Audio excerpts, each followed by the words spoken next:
이런 글이 있더라고요. 화가 나면 10가지 세고 상대를 죽이고 싶으면 100가지 세라고.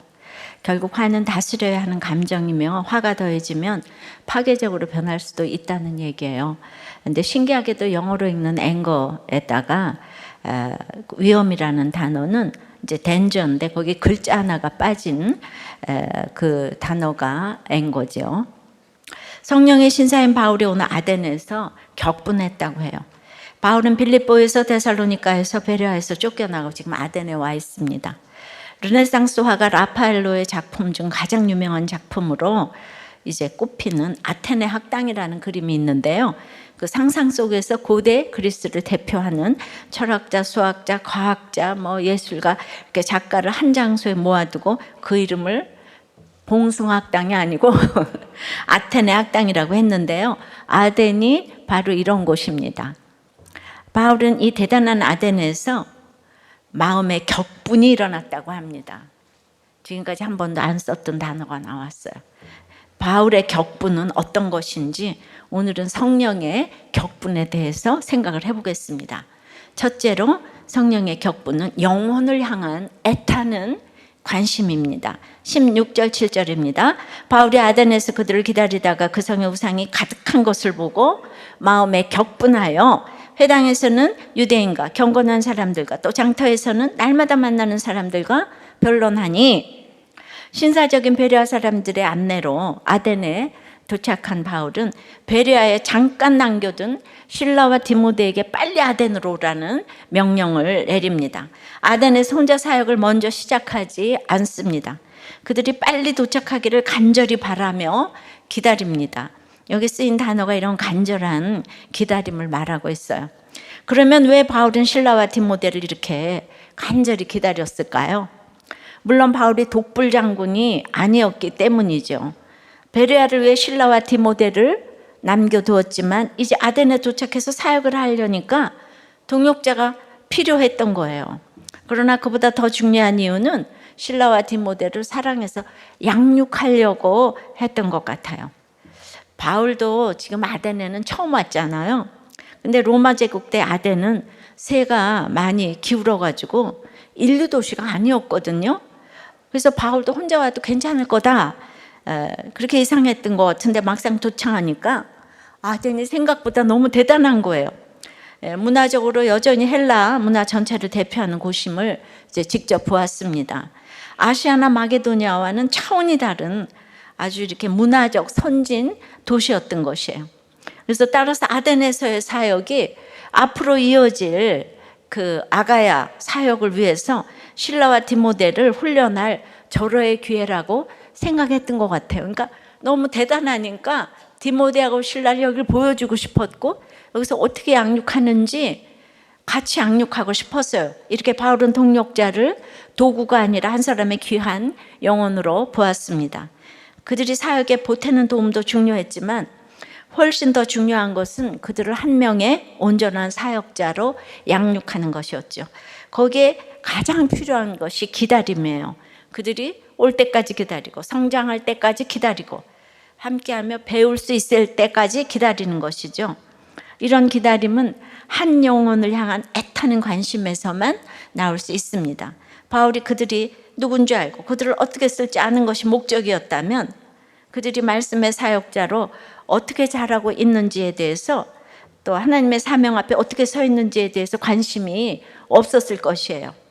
한 영혼을 살리는 것이 최고의 목적임을 알기 때문에 그 영혼을 위해 끊임없이 애타는 관심을 가지고 고민하고 분별하며 기다릴 수 있습니다. 그렇다고 기다리라고 그 당시 돌로 치는 유대인들을 사랑한다면서 기다리라는 거하고는 달라요. 그러니까 이런 말이 여러분들은 참 헷갈릴 것 같아요. 다 차별하지 말라면서요. 왜 이 사람은 왜 차별하는데요? 예, 그건 차별이 아닙니다. 택자가 지금 이제 아닌 거 이 사람들은. 실라와 디모데를 향한 관심으로 그들의 도착을 기다리면서 바울은 아덴을 조사하며 사역을 준비하려고 했을 것이에요. 이제 그래서 도시 곳곳을 살폈는데 아덴, 그 아테네 하면 아까도 말했듯이 철학과 예술의 고향으로 유명하죠. 소크라테스, 아리스토텔레스, 플라톤 여기서 다 이제 활동을 했고, 민주주의도 여기서 시작을 했고요. 신화와 문학이 다 아덴에서 꽃을 피웠습니다. 오늘날까지 음악과 미술의 근간을 이루는 이론과 기법들이 모두 이 아덴에서 나왔어요. 인류 문명의 품격을 담당하는 도시라 할 수 있겠습니다. 그러니까 인류 품격의 본고장, 그러니 아덴 사람들의 자부심이 하늘을 이렇게 찔렀겠죠. 로마에 정복된 이후 세력이 크게 약해졌던 바울 당시에도 이 자부심이 여전했는데요. 이 품격 있는 자부심의 열매는 바울이 딱 보니까 온 도시가 그냥 우상밭, 우상숲, 우상뿐이었어요. 우상이 판을 치는 거예요. 너무나 안 믿는 사람들이 보기에는 보암직하고 탐나는 예술품이었지만은 그냥 우상신들을 숭배하는 그냥 그 온 도시가 테노펜이라는 역사가는 이 아테네를 한마디로 전부가 하나의 제단이다. 곳곳에 우상을 섬기는 제단이라고 했어요. 그러니까 이제 상상이 안 되는 그것을 보고 바울이 마음에 격분했어요. 우리가 분노가 일어나면 다 때려부시고 화내고 그러잖아요. 그런데 여기서 격분했다는 말은 단순히 화가 났다는 말이 아니에요. 신약에서는 조금 쓰였는데 구약에 그 헬라어 70인 번역에서 보면 그냥 이 격분했다는 거의 하나님에 대해서만 쓰였어요. 그것도 대부분 금송아지 숭배나 백성들의 우상 숭배와 반역에 대해서 하나님께서 막 진노하셨음을 표현할 때 이 말이 이제 이렇게 쓰였어요. 그래서 멸망할 수밖에 없게 되었을 때 하나님이 너무도 애통한 마음으로 그들의 죄악에 대해서 진노하시는 이 하나님의 거룩한 분노로 격분을 했다는 거예요. 마음이 불붙은 바울은 주말에는 회당에서, 주중에는 매일 장터에 나가서 만나는 사람마다 이제 이렇게 강론을 했는데 17절에 변론이라는 말은 우리가 2절에 강론이라는 말과 같아요. 이 아덴에서는 들리지가 않는 사람들이 거의예요. 교양이 있잖아요, 그죠? 안 들려요. 근데 그들에게 예수 그리스도의 복음을 전한 것은 할 수만 있으면 이 잔을 내게서 치워달라는 예수님의 자기 부인의 고백처럼 힘든 일이었을 것입니다. 이처럼 성령의 격분은요, 제자들은 사랑으로 기다리며 또 아덴의 영혼들을 향한 그 애타는 관심으로, 그래서 격분이니까 적극적으로 복음을 전하는 거예요. 하여튼 이 격분이라는 단어는 아덴 사람한테만 썼기 때문에 바울이 지금 어떻게 돌로 치는 이고니온이나 필리포나 이런 데서도 안 썼던 가장 교양 있는 이 아덴에서 격분했다고 해요. 그러니까 부자가 하늘나라 못 간다는 게 진짜 맞습니다. 적용해 보세요. 목장에 산 사람을 양육하기 위해 얼마나 기다려 주나요? 겉으로는 이 교양 있는 품격의 도시 아덴처럼 보이지만 실제로는 우상 바친 내 안에, 내 가정의 죄악은 무엇입니까? 한 통의 메일이 왔습니다. 현재 산부인과 의사로 분만 전문 병원에서 7년째 이제 근무하고 있어요. 낙태죄가 폐지되면서 낙태를 해도 법적 처벌이 없어졌습니다. 아직 세부 사항이 공식적으로 확정되지 않아서 이제 그동안에 이렇게 낙태 시술을 시행하지는 않았지만은 이제 임신부가 원하는 경우 제한 없이 시행하라는 원장님 지시사항이 내려왔습니다. 그러면 저의 선택지는 두 가지인데, 첫째는 낙태 시술은 명백히 죄니까 분명하게 거절하는 게 맞을까요? 아니면 세상법상 범법 행위가 아니니까 말없이 수행하면서 그냥 회개하면서 가야 될까요? 저는 병원에서 월급을 받다 보니까 원장님 지시사항을 거절하기 어려운 처지입니다.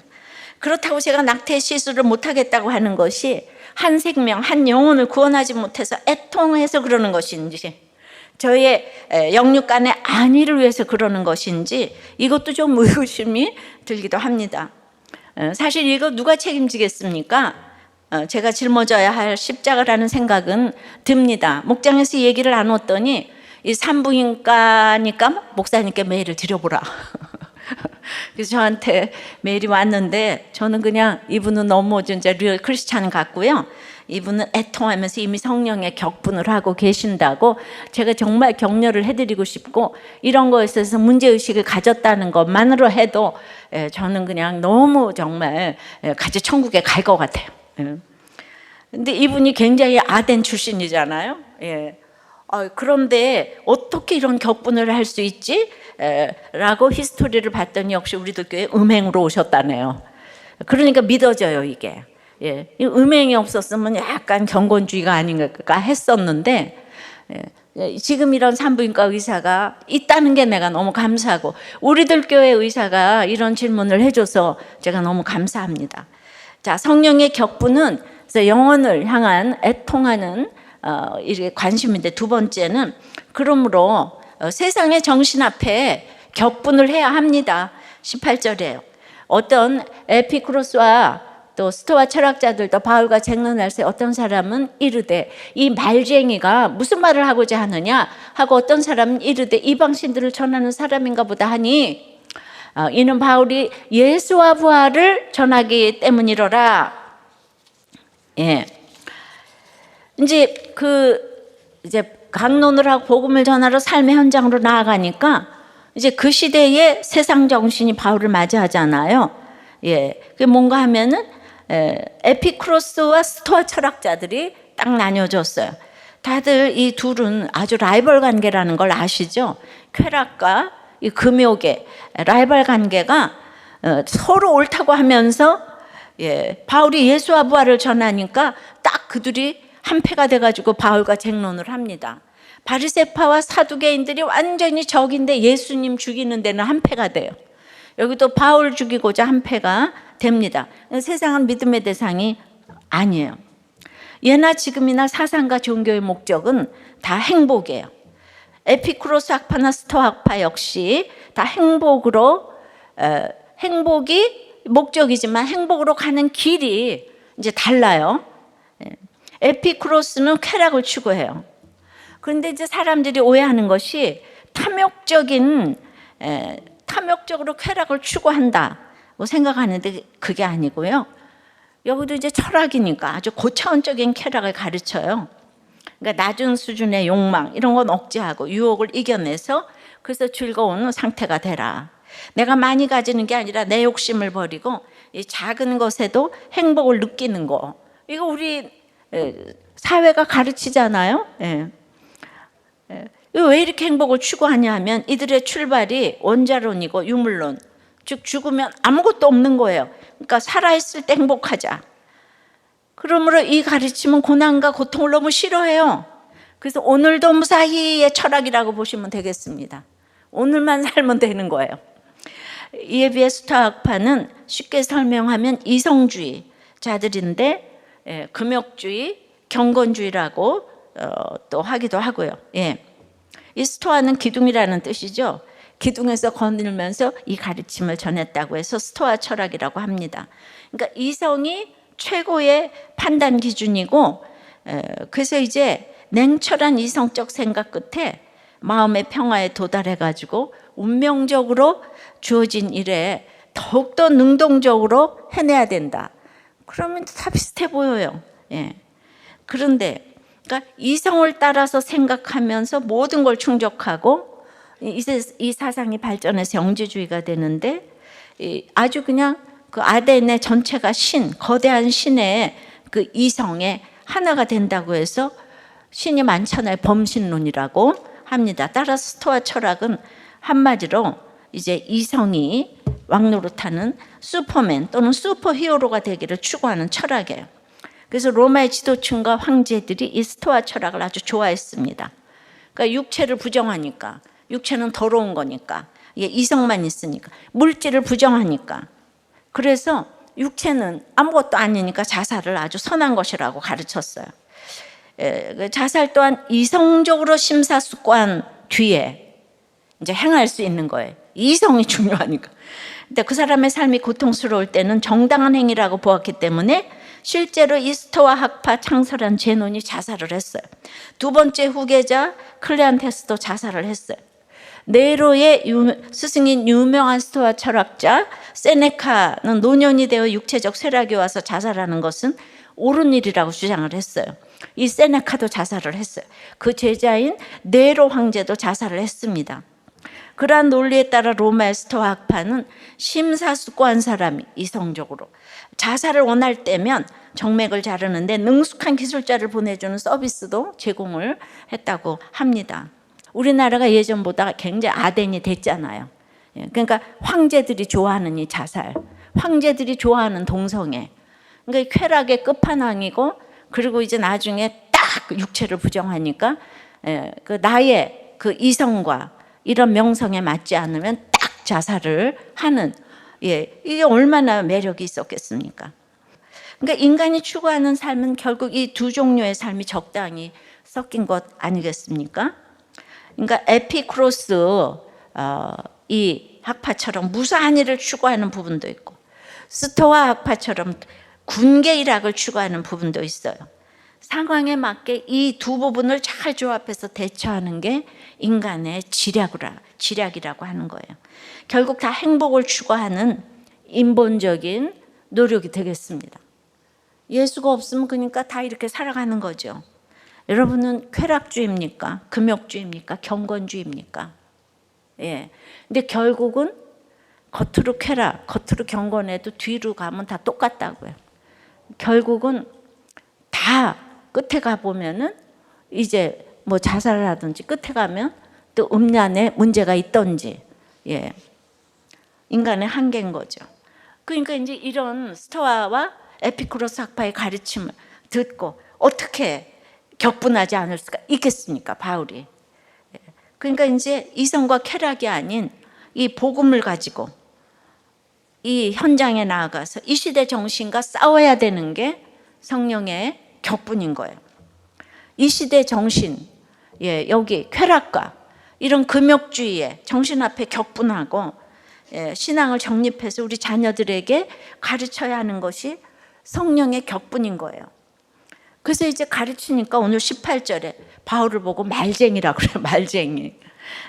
이거는 바닥에 떨어진 모이를 정신없이 쪼아먹는 참새를 보며 만든 표현인데요. 그런 참새처럼 여기저기서 단편적인 지식을 주워다 짜깁기 해서 그렇듯한 썰을 만들어 풀어대는 거리의 철학자들을 아주 폄하하는 말인데, 그걸 바울에다가 딱 하면서 이 말쟁이가, 바울이 비아냥을 몰랐을 리가 없죠. 그럼에도 불구하고 바울은 멈추지 않고 전했어요. 수치와 조롱을 당해도 복음을 전하는 사명의 길을 멈추지 않았습니다. 이런 사람이 성령의 신사예요. 날마다 장터에 나가서 예수와 부활을 전하고 또 전했어요. 왜냐? 빌립보서 3장 8절에 내 주 그리스도 예수를 아는 지식이 가장 고상함을 인함이라. 그 어떤 지식보다도 내 주 그리스도를 예수를 아는 지식이 가장 뛰어난 지식이고 최고의 지식임을 확실히 알았기 때문에 이런 사람은 성령의 격분을 하지 않을 수가 없는 것입니다.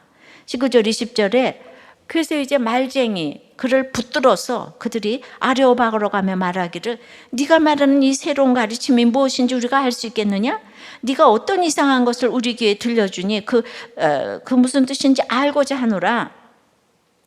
그래도 있잖아요, 아덴 사람은 데살로니가 사람들처럼 시기심에 때리고 가두고 뭐 매질하고 그러지 않고 선동도 하지 않으면서 이 새로운 가르침이 이상하지만은 그 뜻을 알고 싶네. 굉장히 멋있어 보이죠? 그렇지만은 이 아덴 사람이 제일 안 믿었어요. 도리어 항상 때리고 이런 사람들이 진도가 빨라요. 교양 있는 사람이 제일 무서운 거예요.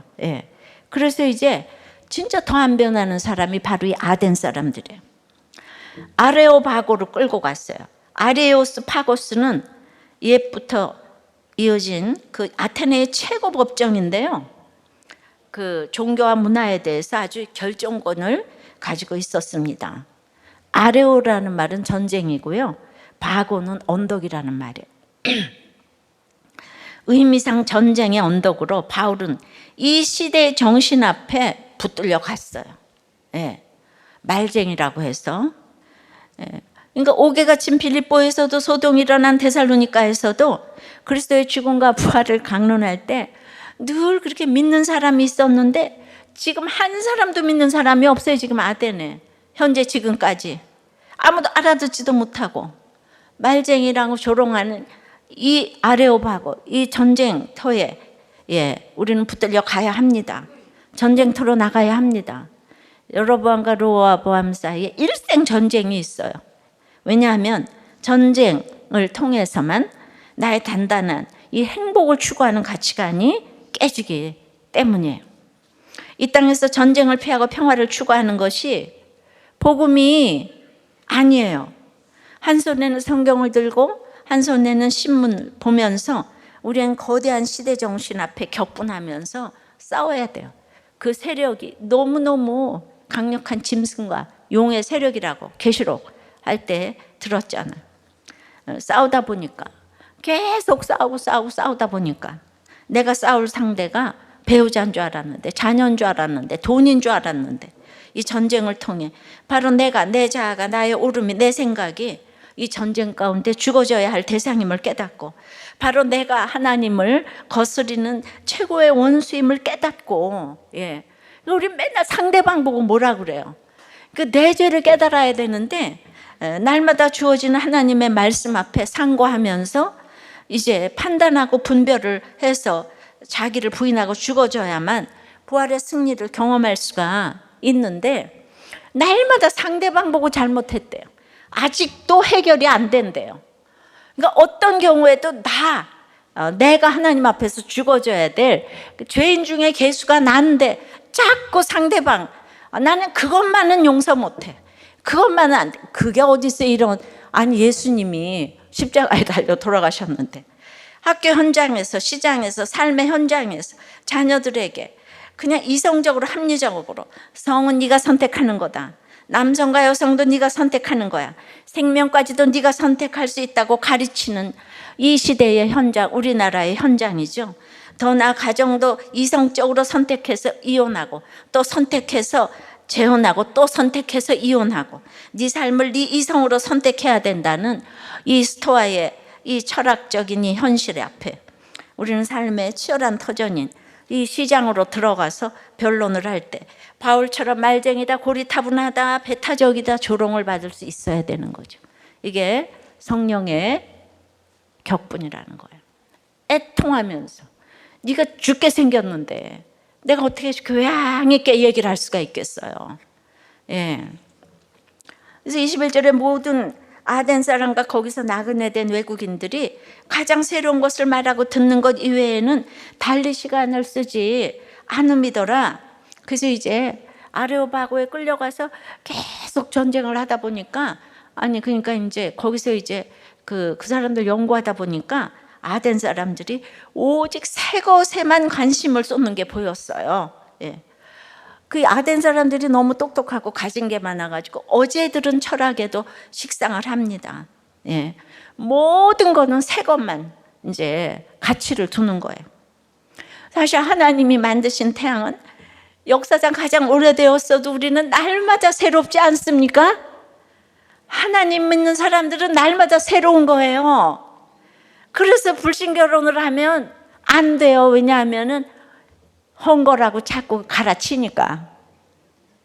그래서 근데 그들은 너무 똑똑해서 태양까지 가보겠다고 날마다 촌놈을 아끼며 연구를 하는 거예요. 우주선을 날리고 인공위성을 날리고 그러니까 이 새로 되는 학설로 말하고 듣기 위하여 촌놈을 다투는 거예요. 그렇게 시간을 씁니다. 이 아덴이 아마 나사 본부고 실리콘밸리인 것 같아요. 그래서 그곳에 유학간자도 많았습니다. 나그네도 외국인도 많았어요. 항상 성경은 오늘 나에게 주시는 얘기를 읽어야 되는 거예요. 늘 새로운 것을 깨치는 박사들만 모여있는 소위 세계 지성인들이 모인 이곳이 여러분들 다 인간이 별 인간이 없어요. 별 인생이 없어요. 그렇게 새 걸 좋아해요. 그래서 그냥 지성인들이 반복을 싫어해요. 반복되는 말을 듣기도 싫어하고 같은 말을 반복하는 건 더 싫어하고 자기는 늘 새로운 것을 말하고 들어야 하는데 이 반복하면 자존심이 딱 상한다는 거예요. 예. 그래서 이게 얼마나 그래서 내가 이렇게 그냥 그러니까 이걸 물어볼 사람이 누가 있겠어요? 우리 이성훈 목사한테밖에 이걸 더 물어보겠어요? 그래서 그렇게 반복하는 게 싫으냐고 그랬더니 정말 제가 싫었어요 그러더라고요. 예. 그래서 같은 말을 2번 하기가 싫었다고. 예. 그런데 이제 그 아내가 속을 새겨줘가지고 좀 달라졌다고 요새. 예. 같은 말을 계속 반복한다고 이제. 예. 모든 것은 교육은 반복에서부터 시작이 되잖아요, 그죠? 그러니까 맨날 새로운 얘기만 하니까 계속 새 걸 더 만들어내야 되니까 새로운 걸 깨치는 것 같습니다.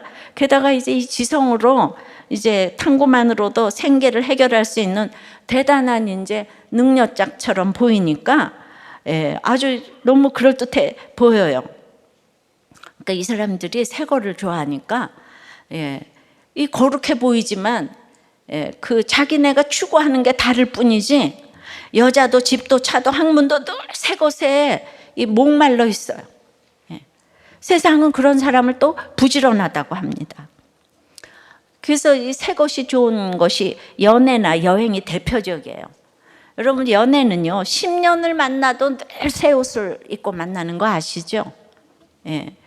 여행도 늘 새로운 시트에서 눈을 뜹니다. 근데 10년을 20년을 연애해도 결혼을 하면 그날부터 헌 옷을 입잖아요. 그러니까 이제 딱 싫은 거예요. 헌 옷 입고 만나니까. 그래서 삶은 헌 것이에요. 새 것의 한계는 너무 얄팍해요. 새 옷 입고 만나는 사람들은 상대방에 대해서 너무나 얄팍하게 할 수밖에 없어요. 그 생각 사고도 깊을 수가 없습니다. 그래서 미인은 3년이 행복하고 요리를 잘하면 30년이 행복한데 예수 잘 믿는 사람을 만나면 영원히 행복하다고 합니다. 여러분들은 뭘 택하시겠어요? 이게 이만큼 인생이 짧은 거예요. 그래서 200년 된 간장은 상상을 불허하는 맛이라고 이렇게 하잖아요. 결국 쾌락주의와 금욕주의는 하나예요. 생각해 보세요. 이게 인간 이해를 해야 되는데 이 성적인 성욕과 식욕이 인간의 2대 본능이에요. 근데 이 성적인 기쁨을 이 죄를 짓고 있는 사람들은 그걸 끊을 수가 없는데 이 쾌락이 정당하다고 하니까 육은 다 이게 부정적이고 그러니까 여기는 아무거나 쏟아부어도 된다고 하니까 그러니까 얼마나 에피쿠로스 학파에 또 표를 주고 싶고 또한 그게 또 스토아 학파도 마찬가지인 거죠. 이쪽은 쾌락이고 이쪽은 경건을 가장했지만 사실은 똑같은 거거든요. 그러니까 이제 또 주고 싶은데 자살이 정당하다고 하니까 올소이다 하는 거죠. 그러나 바울의 새로운 가르침은 인생의 목적은 행복이 아니라 거룩이라는 거예요. 고난이 축복이다. 가정은 지킬 만한 최고의 가치다. 생명은 지키고 나야 한다. 이렇게 세상이 알아듣지 못하는 방언을 우리는 계속 변론을 하고 적극적으로 전하고 격분을 해야 되는 거예요. 이 세상은 주님이 악하고 음란하다 그래서 이 세상의 특징이 근데 이 세상에 악을 합리화시켜주는 이 정신이 바로 에피쿠로스와 스토아 이 철학이라는 거예요. 양쪽의 주장이 다르지만 똑같은 거예요. 행복을 나 자신의 행복을 추구하는 것이 결국은 이제 죽는 멸망하는 길이라는 거죠. 그러니까 이 새로운 가르침은 인간의 본성을 거스려야 하는 가르침인 거예요. 그러니까 악하고 음란한 본성을 거스려야 하는 가르침에 바울은 격분을 했잖아요. 근데 이거 얼마나 좁은 길이겠어요. 주님의 새로운 가르침을 전하기가 이게 힘든 길이겠냐. 격분을 하지 않으면 우리는 전할 수가 없어. 어떻게 이 지도자 동무들한테 가서 이 얘기를 할 수가 있겠어요. 주눅이 팍 뜨는데. 아니 그냥 이 포스트맨한테 가서 뭐 하지 말라고 이런 말을 어떻게 하겠어요. 그죠? 그러니까 진짜 보니까 그냥 진짜 이 길을 가는 게 진짜 힘든 일이구나. 바울에 대해서 너무 이해가 됩니다. 적용해 보세요. 나는 이혼, 낙태, 동성애 등 앞에 말쟁이, 행동쟁이가 되어서 조롱을 받으며 격분하고 있습니까? 아니면 얼마든지 이성적으로 그럴 수 있다고 존중하고 있습니까? 예. 여러분은 새 차, 새 집, 새 여자, 새 남자, 새 학문, 새 목장, 새 여행, 어디에 우상을 삼고 있습니까? 성령의 격분은 세 번째는 범사에 종교심이 많음을 보고 격분해야 합니다. 22절 3절에 바울이 아레오바고 가운데 서서 말하되 아덴 사람들아 너희를 보니 범사에 종교심이 많도다. 내가 두루다니며 너희가 위하는 것들을 보다가 알지 못하는 신에게라고 새긴단도 보았으니 그런즉 너희가 알지 못하고 위하는 그것을 내가 너희에게 알게 하리라. 이 종교심이 많다고 하면은 좀 훌륭해 보이잖아요. 그런데 여기서 이 종교심은요, 이렇게 이제 좀 이제 미신이라는 이런 뜻이에요. 그러니까 붙들려 간 바울이 이렇게 이제 따가된 사람을 보니까 범사에 종교심이 많다. 이 얘기는 우리가 예수를 믿는데 넌 참 굉장히 미신적이야 이러면은요, 굉장히 기분이 나쁘잖아요. 이게 미신적이라는 거예요. 아주 이게 욕이에요. 세상 문헌에서는 이제 종종 쓰이는 단어가 성경에서는 여기 딱 한 번 쓰여서 아덴 사람들이 얼마나 범사에 종교심이 많은지 문자적으로는 귀신들을 두려워하는 이런 뜻이에요. 아야, 최고의 지성이 귀신들을 그렇게 두려워해요. 범사의 귀신들을 두려워하는 사람들이 그냥 그 잘난 척하고 대단한 철학자들인 바로 아덴 사람들인 거예요. 항상 가장 새로운 것만 찾는 그 지적 호기심 안에는 사실 귀신에 대한 엄청난 두려움이 숨어 있다는 것을 드러내고 있습니다. 세상의 지성이 왜 이렇게 끊임없이 더 새로운 것을 찾아서 방황하는 줄 아세요? 성경은 그것이 두려움 때문이라고 합니다. 이미 수많은 신들을 섬기면서도 그럴듯해 보이는 새로운 신이 등장할 때마다 신상과 제단을 만들어 섬깁니다. 지금 이렇게 언택트 시대가 될지 그 누가 알았겠습니까? 그러니까 그렇게 제단을 섬기면서 그것도 모자라서 어떻게 했어요? 자기들이 미처 알지 못해서 빠뜨린 신이 있을까 두려워서 알지 못하는 신에게 바치는 제단까지 만들어 두었어요. 미처 몰랐을까 두려운 것이에요. 아는 것이 나를 지켜줄 힘인데 그 미처 모르면 그 힘이 없는 거니까 두렵습니다. 그래서 끊임없이 탐구하는 거예요. 무서운 열정으로 더 새로운 지식을 찾아서 끝없이 방황합니다. 근데 거기에 정답이 딱 생기면요, 오히려 두렵습니다. 왜입니까? 그게 또 정답이 아닐 수 있잖아요. 마음이 쉬지를 못해, 안식을 못해요. 정말 귀신들을 두려워하는 이 두려움입니다. 그러니까 모든 거 잘하는 건 다 귀신이에요. 피아노를 귀신같이 잘 치네 그러지 하나님같이 잘 치네 이러지 않잖아요. 이걸 오늘 잘 들어야 돼요. 그러니까 이제 고린도전서 8장 1절에 지식은 교만하게 하며 사랑은 덕을 세우나니, 우리가 타락했기 때문에 인간의 지식은 마음에 바람을 넣어서 부풀어 오르게 합니다. 그러니까 지식을 가지면요 교만해질 수밖에 없어요. 높아지니까 떨어질까 봐 두렵습니다.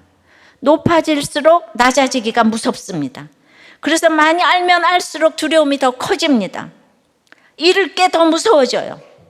그러니까 자살을 하는 거예요. 높았다가 내려가면 그걸 감당을 못하는 거예요. 여기서 예외인 사람이 없습니다. 이 마음이 바로 교만이에요. 그러니까 하나님처럼 높아지려고 하는 거예요. 그런데 하나님의 자리는 우리 자리가 아니잖아요. 그러니 그 자리에 가려고 하는 것 자체가 우리에게 두려움을 불러일으키는 거예요. 대단한 아덴 사람들의 지성 안에 감춰진 이 두려움을 바울이 정확하게 간파를 했어요. 그러니까 저런 범사의 종교심을 가지고 구원받지 못할 그들을 보니까 애통이 되는 거예요. 예. 그러니까 이 지옥 얘기를 해줘야 천국을 갈 텐데 이 지옥 얘기를 해주는 게 격분하는 거잖아요. 사랑으로. 그래서 애통해야 되는 거예요. 예수가 안 들리는 이 똑똑한 사람들 때문에 거룩한 분노가 생겨야 하는데 데살로니가전서 3장 4절에 바울이 아덴에서 데살로니가에 있었을 때를 기억하면서 우리가 너희와 함께 있을 때에 장차받을 환난을 너희에게 미리 말하였는데, 바울의 가르침은 행복과 유토피아가 아니라 성도는 고난받는 일을 위하여 세움받은 자들이라는 거예요. 고난 당하도록 세워졌다고 하는 거예요. 그러니까 늘 일관되게 장차받을 환난에 대해서 가르치니까 이들은 못 알아들을 수밖에 없고, 그냥 진짜 교회를 다녀도 유대인도 못 알아듣는 이야기를 바울은 가르치고 전하고 늘 일관성 있게 구속사를 말하고 욕을 먹는 거예요. 그러니까 우리는 맨날 앞날이 어디로 가야 되고 동쪽을 조심하고 뭐 물을 조심하고 꿈자리가 어쩌고 저쩌고. 근데 우리는 십자가를 길러 놓고 가니까 종교심을 가지는 게 아니고 말씀으로 해석을 받으니까 평안한 것입니다. 할렐루야. 예, 근데 오늘도 들었지만 정말 10년 만에 아이가 처음 생기고 우리도 교회에서 기도로 힘들게 아이를 가졌어요. 예. 그리고 그냥 또 가져서도 힘든 일이 너무 많았는데 지금 이제 7개월째 접어들었는데 큐티 책을 안 본답니다. 왜냐하면 간증이 무서워서. 예, 애기 엄마가. 그러니까 이게 믿음의 실체가 드러났어요. 말도 못하게 믿음의 집안에서 이렇게 지금 그냥 정말 뭐 다 그랬는데 거기 종교심만 있으니까 결국 기복인 거죠. 예, 그러니까 하나님보다 태교의 음악이 더 좋고 좋은 얘기가 하나님보다 더 윗자리에 있으니까 지금 이제 두려움이 몰려오는 거예요. 간증을 들으면 이렇게 될까 봐. 그러니까 이게 믿는 사람이나 안 믿는 사람이나 똑같은 거잖아요. 너무 그냥 믿음의 깊이가 얄팍한 거예요. 이게 귀신 믿는 거 아니고 뭐겠어요? 하나님을 믿으면 그렇겠습니까? 그 자리에 하나님 자리에 음악이가 있고 태교가가 있고 지금 그러는 거죠. 적용 질문 드립니다. 여전한 방식으로 반복하기 지겨운 일은 무엇입니까? 가장 새로운 것을 찾는 대단한 지성 앞에 두려움이 숨어 있다는 말이 얼마나 인정이 됩니까? 알지 못하고 위하는 헛된 우상은 무엇입니까? 아덴 사람이 헛된 것을 알지 못하고 위하는데 믿는 사람이 기복적으로 섬기는 우상과 지금 똑같은 거죠. 내가 뭐 이렇게 헌금하고 봉사하고 이 모든 것들이 기복을 위해서 하면 그 귀신 섬기는 거라 이 말입니다. 하나님 자체가 제일 위에 있어야 되는데 생색이 나는 거죠.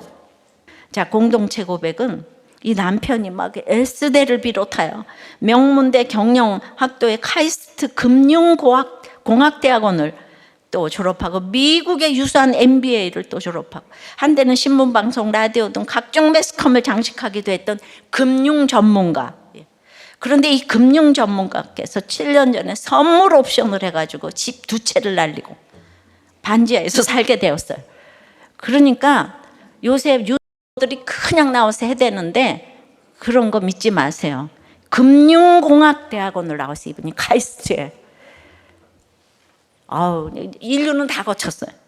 그랬는데 강남에 집이 너무 허름한 게 있는데 그 고치기도 너무 힘들고 세입자가 빨리 나간다 그래가지고 할 수 없이 그냥 너무 고치기도 싫어가지고 그냥 팔아버렸다는 거예요. 그나마 그거 이제 여기 이 동네 그냥 계약서에 도장이 더 마르기 전에 집값이 뛰고 또 뛰었는데 재건축이 돼가지고 미치고 풀짝 될 일이. 그러니까 그냥 있잖아요. 돈이라는 건 이타적으로 생각해야지 벌리고 성령의 전략으로 아무것도 안 해야지 벌리지. 이거 정상적으로 이렇게 벌어야 되는데 비트코인의 책을 3권이나 쓴 분도 계세요. 그러니까 그거를 균형 잡혀 살려면은 정말 하기가 어려운 거예요. 그래서 망한 직후에 지금 우리들 교회에 왔어요. 성령의 격분으로 애통해 하시는 허다한 증인들의 간증과 설교로 자신에 대해서 격분하여 애통이 되니까 미스코리아 출신이 화장실 청소를 하고 건설사 현장 소장하시던 분이 마트에서 청소를 하신다 하시며 육체 노동을 하시라는 목사님의 말씀에 순종하여 이 금융맨이었던 남편이 가락동 농수산물 시장에서 낮밤이 바뀌는 과일 배달을 하고 햄버거 가게, 얼마 전에는 편의점 야간 근무자로 일하며 적용을 이제 했어요. 아덴 출신들이 주님을 만나려면 이 정도는 돼야 가능한 거예요. 그렇게 이제 열심히 전심으로 말씀을 상고하면서 이 땅에서의 마지막 일터를 주시기를 간절히 기도했는데 이분이 얼마나 열심히 해요. 학력으로 이런 학력을 쌓을 사람이 누가 있겠어요. 그런데 이제 죄를 회개하면서 목사님 책 면접을 읽으며 말씀과 기도로 취업을 준비했는데도 계속 취업 시험에 떨어지더니 4번째 이번에 주님이 합격을 허락해 주셨다는 거예요. 이게 마지막 일자리. 이분이 이제 60이 다 됐는데 구원과 거룩의 사명 잘 감당하는 이제 남편이 되기를 원한다고. 그러니까 아덴 사람은 믿는 사람이 이제 거의 없었는데 이분은 특별한 총을 받으셔서 구원받았네요.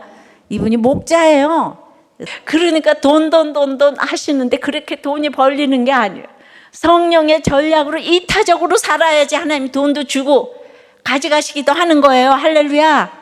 그러니까 그 많은 시간을 거기에 투자하니까 돈이 안 벌리는 거예요. 그런 사람은 돈 벌리면 더 큰일 나요. 할렐루야. 말씀 맺어요. 성령의 격분은 첫째로 그래서 영혼을 향한 애타는 이제 관심인 거예요. 그러려면 이 세상의 정신 앞에 격분을 해야 되는 거예요. 범사에 종교심이 많은 거, 한마디로 이게 기복신앙인 거죠. 격분해야 돼요. 교회 내에서도 격분해야 될 일이 너무 많은 거예요. 귀신을 섬기니까 두려움이 너무너무 많은 거예요. 어떻게 하나님을 섬기는데 간증을 듣고 두려워할 수가 있어요. 내가 지금까지 섬긴 게 하나님을 빙자한 귀신이었다는 거지. 기복인 거지. 귀신이 복을 준다고 생각하니까 알지 못하는 단에게까지 제사를 드리잖아요.